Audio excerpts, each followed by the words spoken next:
Hello, History 591 class, Research and Comparative Colonialism. The purpose of this video is to discuss my research paper.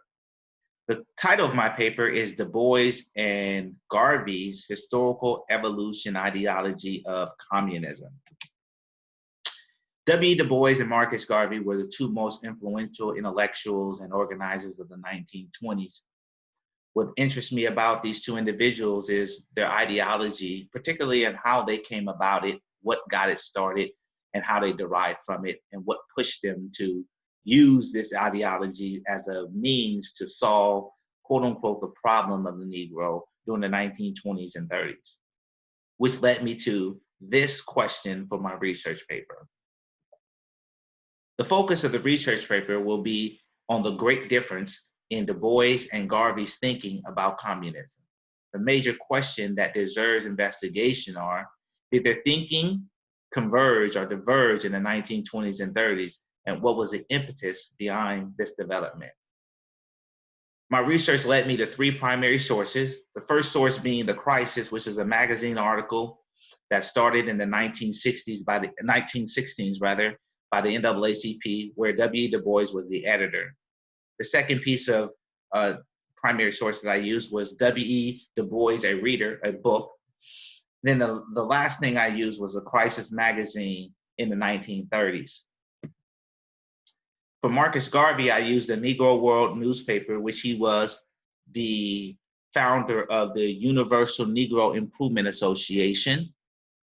Secondly, I used Philosophy and Opinions of Marcus Garvey, or Africa, for the African newspaper article, The Chicago Defender, from the 1930s. The primary quotes that I use as an investigation tool to really hammer down their ideologies were three, but for the purpose of this video, I'm going to use two. And here's what W. Du Bois said in his 1920s article from The Crisis. Does not the editor think that state socialism, communism, or even the dreaded dictatorship of the proletariat offers a better solution to the problems of the proletariat class than any change suggested by the exploiting classes, those who profit by the present system? In 1930, he even goes on to describe his ideology in this sense. He says this: the shrill cry of the few, communism, is not even listened to because, and solely because, it seeks to break down barriers between blacks and whites. This is not present the slightest indication that Maxim's revolution based on a united class conscious proletariat is anywhere on the American horizon. Rather, race, antagonism, and labor groups rally in still undisturbed by the world's catastrophe. In the heart and the black labors alone, there lie these ideas of democracy and in politics and in industry, which in time make the workers of the world effective dictators of civilization. Well, Marcus Garvey had a little different view in the 1920s when he said this. He said about communism, beware of the Greeks bearing gifts. Negroes should keep shy of communism, or the Workers' Party of America. They're more dangerous than the Negro welfare than any other group present. He goes on to say that communism in countries like America is dangerous for the Negro as a political weapon or as an industrial force. But then he has a slight different view in the 1930s where he says this: the Negro's strength lies in a happy medium between communists and the capitalists. The secondary sources I use and the discovery from them based off our primary sources were a few. And here they are listed.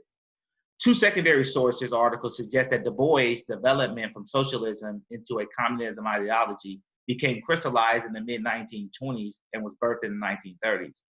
Yet, the secondary source article also suggests that he had not completely turned socialism into communism, just that his opinion on the matter became louder. Another thing that I found from the secondary sources about W. Du Bois was all these sources say that Du Bois and Garvey's views on the question of communism remained diametrically opposed to one another in the 1920s and beyond. And the last thing that I learned was none of these sources suggest a conversion or diversion on the question of Marxism even made a complete connection. The secondary sources of Marcus Garvey, what I found was all these sources support his capitalism approach of the 1920s and his anti-communism mid-1920s argument. Yet one source disagrees with Marcus Garvey's micro connection to communism in the 1930s. He would suggest that Garvey remained a soldier of the capitalist movement. The findings that I found was this, that in the 1920s, W. Du Bois' ideology stood on two main things, that capitalism should be replaced by socialism. In the 1920s, he even went further and said socialism and capitalism without the Revolutionary War should be in place, particularly for the working class or the proletarian class, which was at that time not only whites, but blacks as well.